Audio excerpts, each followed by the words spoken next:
Check your phone. Make sure it's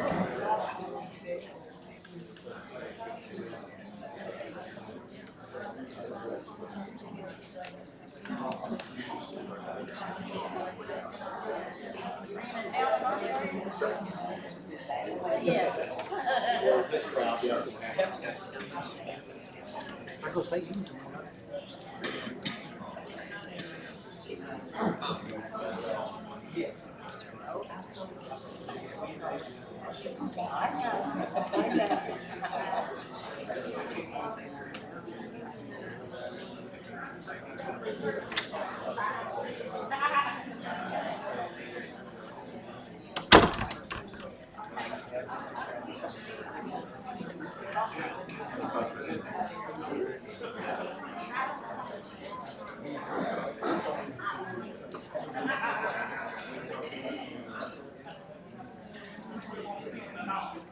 Ladies and gentlemen, we're just about to begin.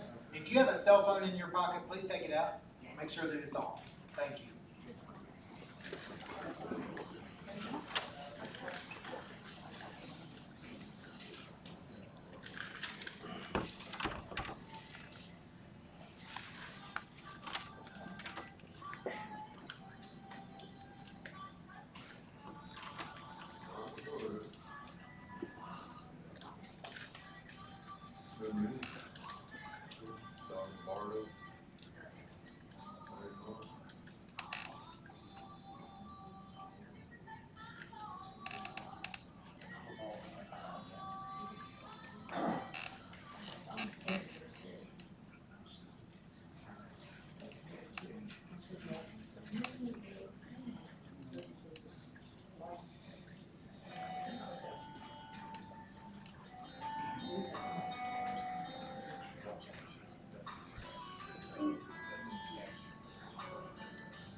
Dana Stephen Young, 59, of Scott Depot, West Virginia, passed away on October 13, 2022.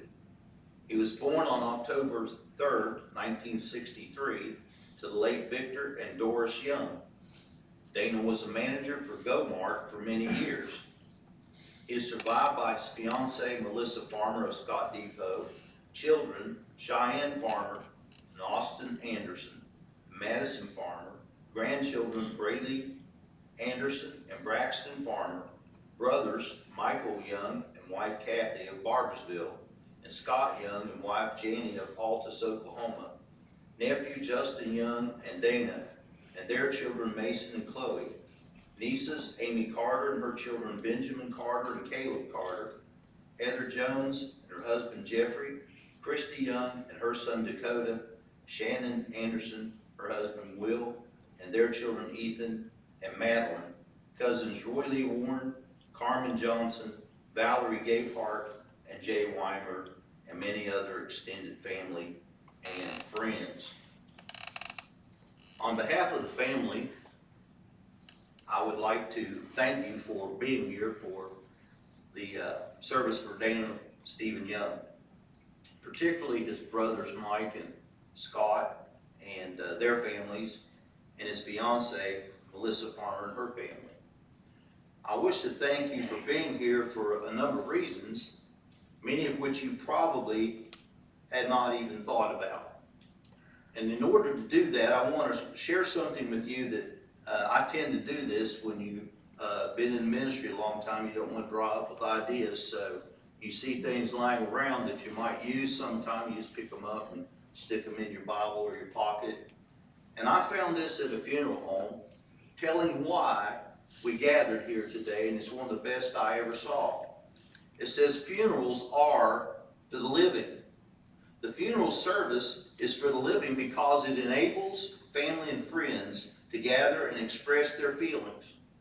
It's a time to pay tribute, reflect on memories, gain strength from others, and begin to accept one of life's many changes. A funeral service lets you and those close to you say goodbye and begin the healing process. Your presence at this funeral is of immeasurable value. You are contributing to a fellowship of support extended to the family and relatives. For them, your attendance is comforting and reassuring. They know that you care and want to acknowledge the life that was lived. By being here, you are helping to make this service a memorable one. Let's pray. Dear Heavenly Father, we gather here in this place today to remember the life of Dana Young. We also gather to say goodbye one last time and celebrate the 59 years of life that he had with us here on this earth. We want to thank you for each precious moment and every memory that we have had with him. His life has touched so many in so many different ways, and we mourn the loss of his presence here with us. We pray that your presence will be upon us during this time as we are gathered here. We pray that you would bring us peace and comfort and strength for the days ahead. We pray this in the name of our Lord and Savior, Jesus Christ. Amen. At this time, my wife, Dina Eldridge, is going to come and sing a song that was requested. So if you come on up.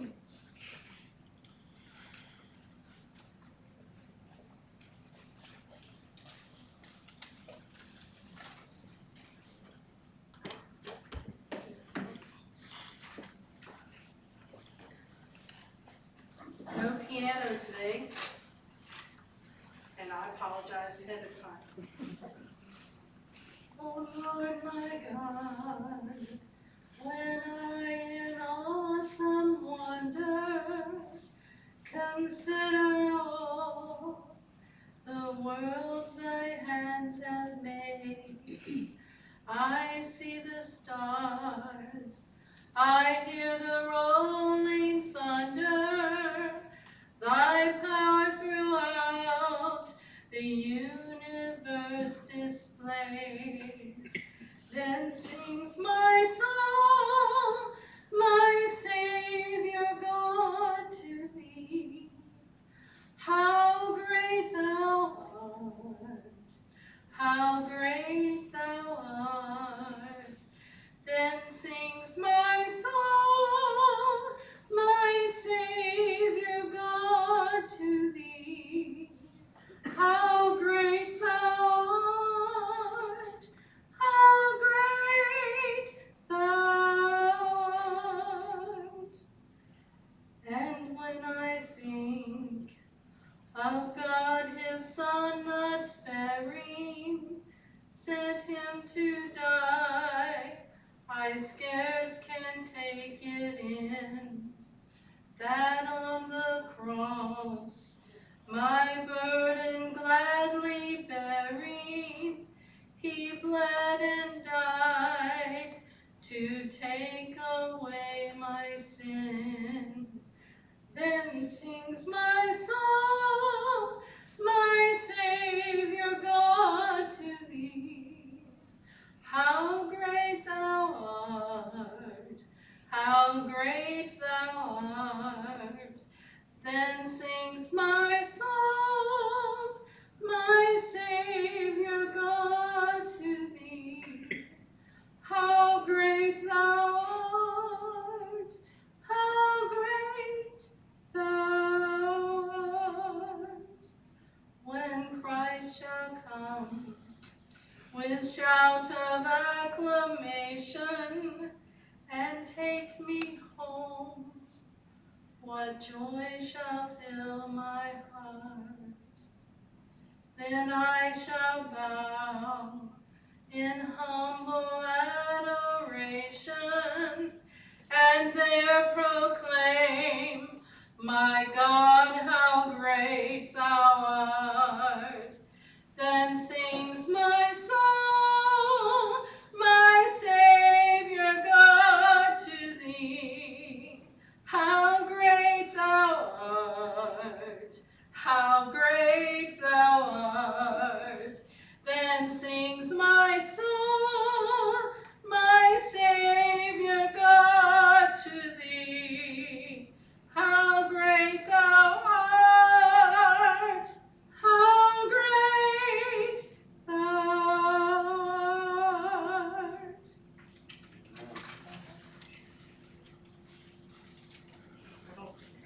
Thanks. Well, easy. Okay.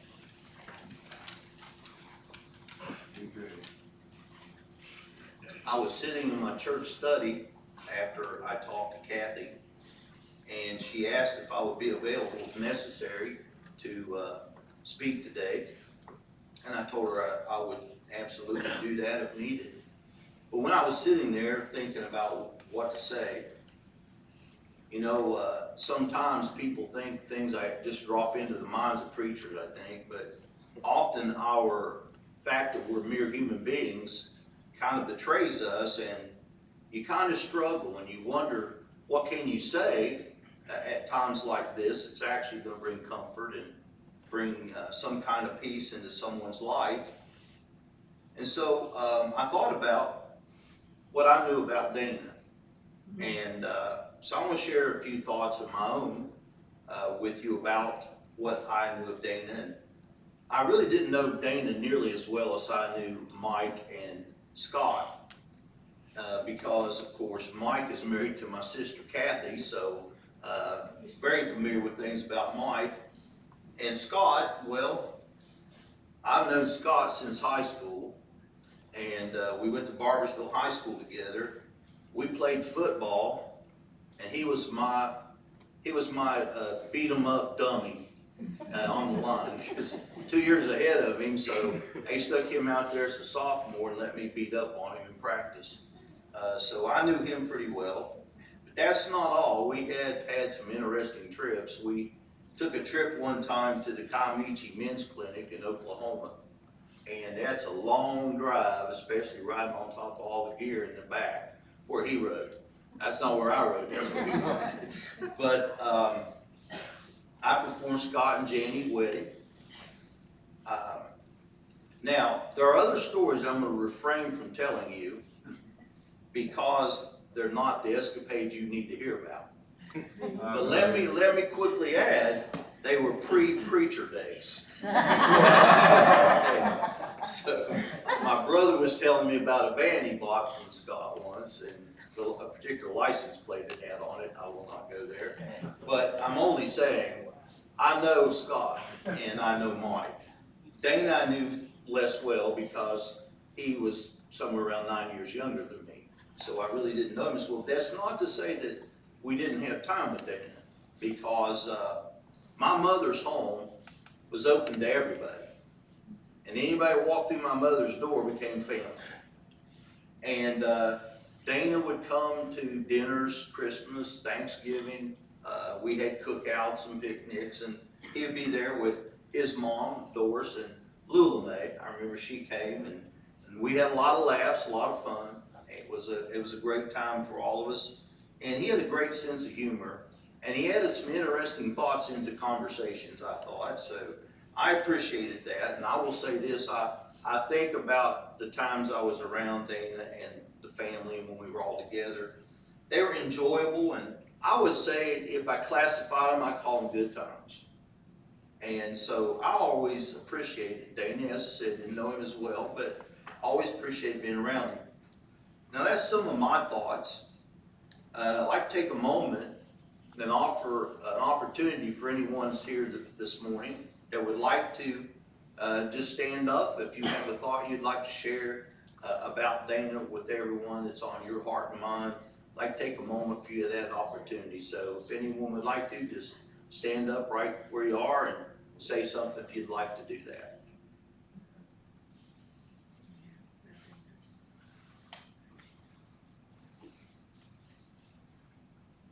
He was my little brother, but I looked up to him. Good man. I read many of the comments that were on the Chapman mortuary or funeral homes page that were made, and he did influence a lot of people in a good way. And I was told a story about him helping a lady change her tire while it was raining outside at Go-Mart, and he went out and changed it for her. He did a lot of good things, and we appreciate that. At this moment, I think there's a second song the family wanted to play, and we're going to play that song right now.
Let me just address one more time why we have a funeral.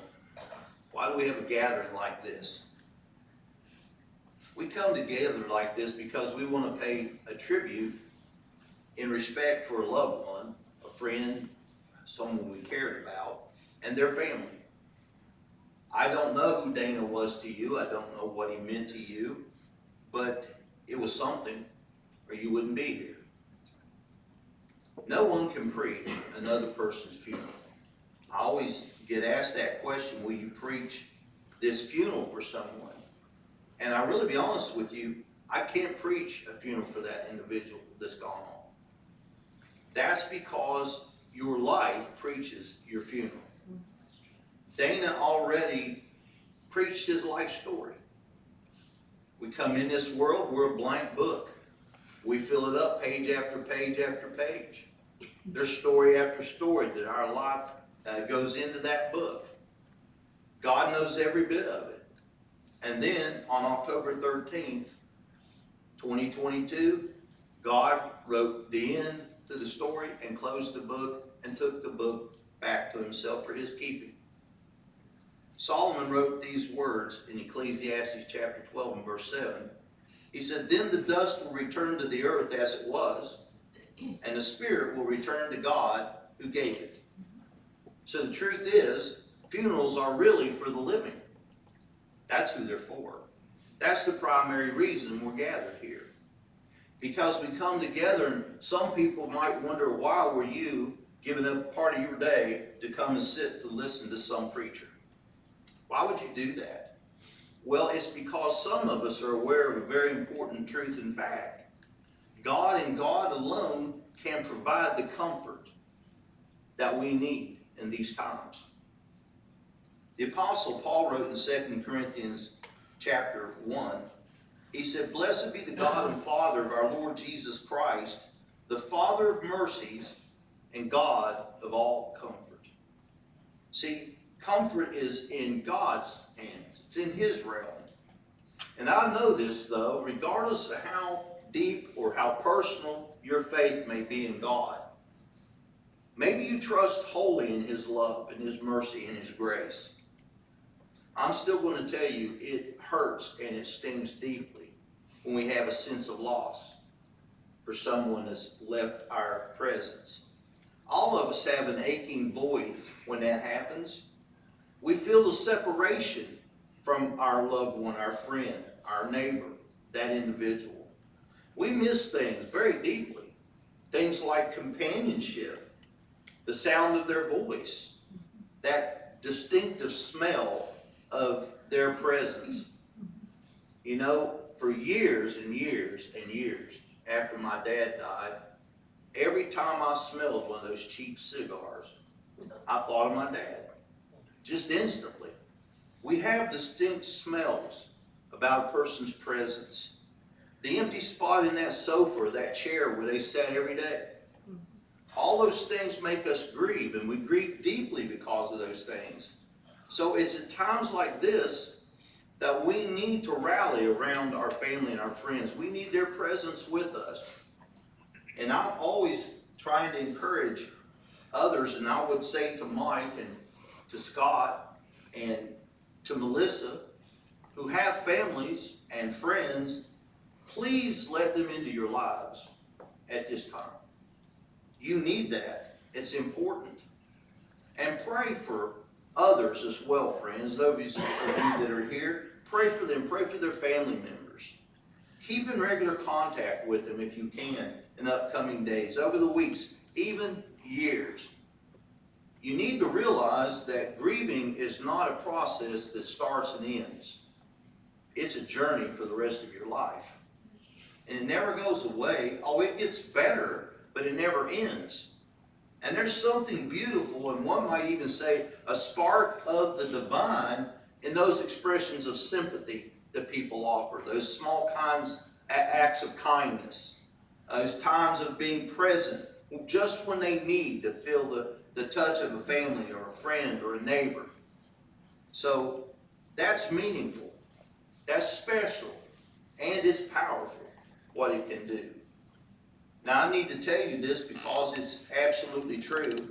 God loves you. He loves every single one of you here today. God loves you. That is absolutely the truth. That's no question. God is the central and key player in getting comfort through these times. He's the one that can go down inside of you where He made you and knows you and bring you the suffering coming to an end, because He can bring you that relief. God knew the incredible pain. He knew the suffering. He knew the grief that was going to come along with the punishment of death. Death was the punishment for sin. He knew that, how much that was going to hurt. Because the word death literally simply means separation. When we talk about physical death that we're witnessing here, we're talking about the separation of that God-given spirit that dwells inside the fleshly body that we have.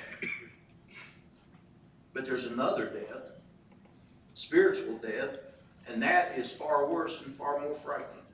Because spiritual death is the separation of man's spirit from God's presence.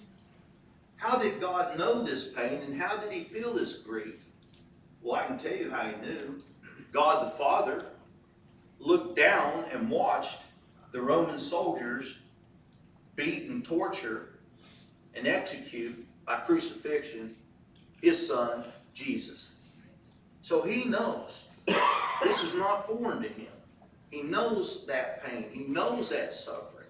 He knows how that agony feels. So how can He help us? He does some things that you might not think about, but they are the gifts He gave us of grace. For example, the precious gift of memory. That becomes really important, you know. It's a great gift of God in our hearts and our minds. We can stay connected through our remembrances and our memories about someone who's no longer present with us. He also gave us time. And as long as we have time, it becomes a special kind of healer for us. As I said, it never ends, never goes away, but it does get easier. And in Ecclesiastes chapter 7 and verse 2, God says something through Solomon I find to be quite peculiar. Because Solomon wrote, "Better to go to the house of mourning than to go to the house of feasting. For that is the end of all men, and the living will take it to heart." In other words, God says it's better to go to a funeral than to go to a party.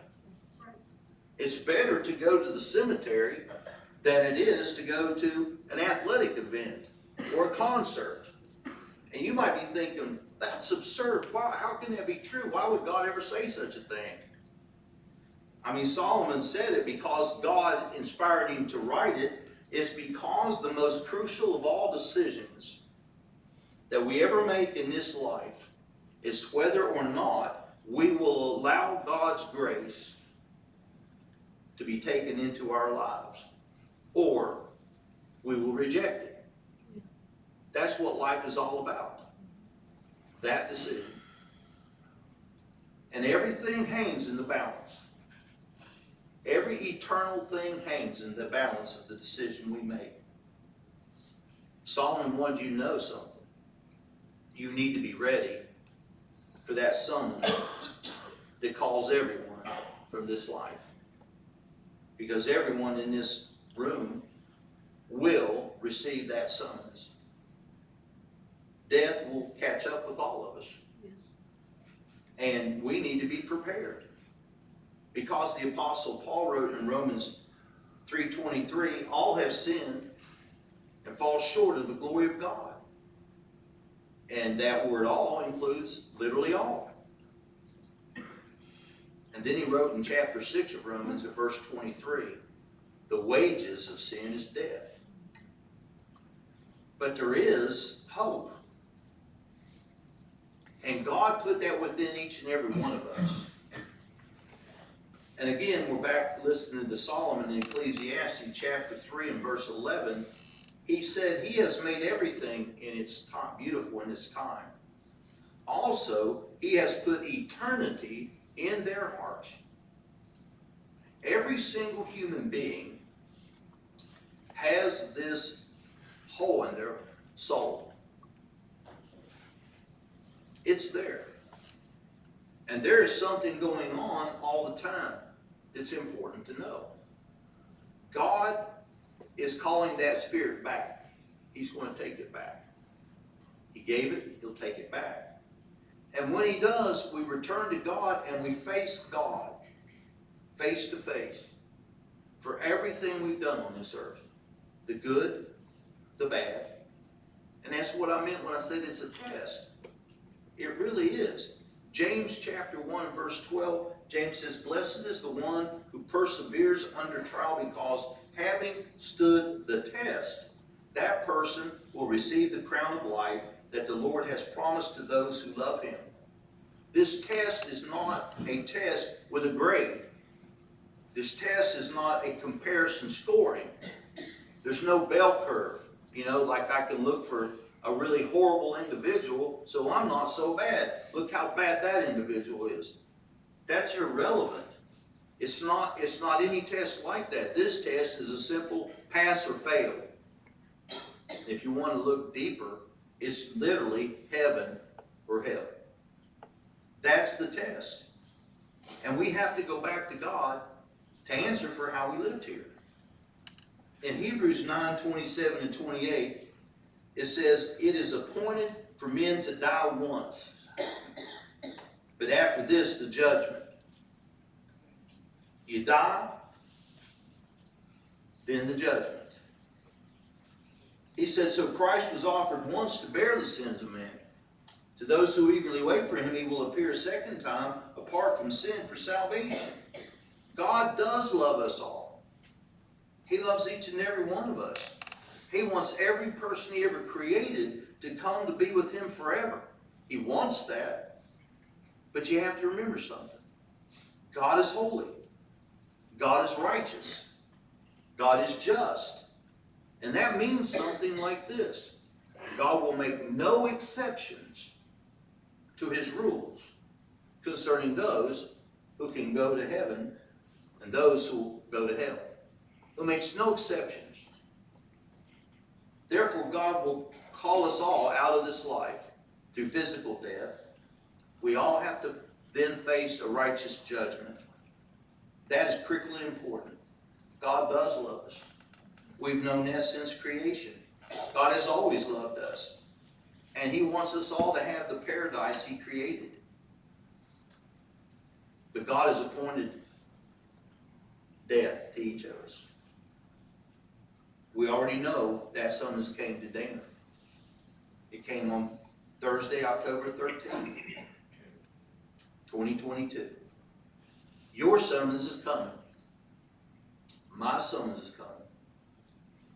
We don't know when, but we will all be called from this life by death, unless Jesus returns and we're left alive. But then it's judgment. I know we all like to think we have all the time in the world. No, I know what people tell me frequently. Listen, preacher, whenever I'm done doing the things I need to do, that I want to do, I'll settle down and I'll get around to that Jesus stuff. I'll get around to that church thing. But right now, I'm too busy with my life. I've got a job, I'm making good money, this is going on, that's going on. But believe me, one of these days, I'll get around to it. I don't know if you've paid any attention to the trial that's going on right now for a man named Darrell E. Brooks Jr., who drove his vehicle through the Waukesha Christmas parade. But if you've been watching any of that, it draws my attention to this fact. No one went to that parade that day not expecting to come back home with their families. They went to enjoy a time to think about the beginning of the Christmas season. 6 of those people died. Multiple ones were injured as that vehicle careened through the band and through the dancing grandmas and others. 6 people never went home. You have no guarantee you will end out this day still alive. No. If that weren't enough, the shooting in Buffalo, New York, the shooting in Uvalde, Texas, the Fort Myers situation with the hurricane, I could go on and on, I don't need to. You understand, life literally can come to an end in an instant, at any moment. But remember, God loves us all, and He knows we're facing judgment. He knows that. He wants us to be acceptable in His sight. He wants us to be able to be with Him. He desires that with everything within Him. That's why we read those words, so Christ was offered once to bear the sins of many. And to those who eagerly wait for Him, He will appear a second time, apart from sin, for salvation. Jesus spoke of that time Himself in John's Gospel in chapter 5. He said, most assuredly I say to you, he who hears my word and believes in me who sent me has everlasting life and shall not come into judgment, but has passed from death into life. But most assuredly I say to you, the hour is coming, now is, when the dead will hear the voice of the Son of God, and those who hear will live. He's talking spiritually right there. Escaping the death spiritually and living spiritually. But then he goes on and says, for as the Father has life in Himself, so He has granted the Son to have life in Himself, and has given Him authority to execute judgment also, because He is the Son of Man. Do not marvel at this, for the hour is coming in which all who are in the graves will hear His voice and come forth. Those who have done good, to the resurrection of life. Those who have done evil, to the resurrection of condemnation. Later on in John chapter 11, He said, I am the resurrection and the life. He who believes in me, though he may die, He's speaking physically, he shall live spiritually. And whoever lives and believes in me shall never die. Do you believe this? One final passage I would like to read about that is in Gospel John chapter 14. Where Jesus says, let not your heart be troubled. You believe in God, believe also in me. In my Father's house are many mansions. He literally means dwelling places or rooms. If it were not so, I would have told you. I go to prepare a place for you. And if I go and prepare a place for you, I'll come again and receive you to myself, that where I am, there you may be also. And later on He said, I am the way, the truth, and the life. No one comes to the Father except through me. And listen carefully what I want to share with you. Not everyone that dies goes to a better place. Not everyone that leaves this world leaves suffering. Not everyone dies and rests in peace. And no one dies and becomes an angel. Angels are created beings totally separate from human beings. And for the ones that are left behind, it is not true that God will take away things you can't handle. There are a lot of suffering that you cannot handle without God. Heaven, peace, rest, the things we talk about normally at funerals, they're all available, but they're only for those people who have prepared themselves to receive them. I praise God that He's made everything possible for every single one of His children to come home. He wants us to come home. He wants us to dwell with Him forever. And I weep over the fact that there are so many that have decided to reject God's offer. They would rather choose the pleasures of this life than the presence of God forever. It breaks my heart. We have a visitation ministry in our church. I hear them every week. Tons of them. I don't know, preacher. One day maybe when I finish with this or that, I'll get around to it. I hope and pray they do. Life has a lot of twists and turns. They lead us a lot of strange directions and places. And a whole lot of them are uncomfortable, unsafe, and a lot of them can take our lives.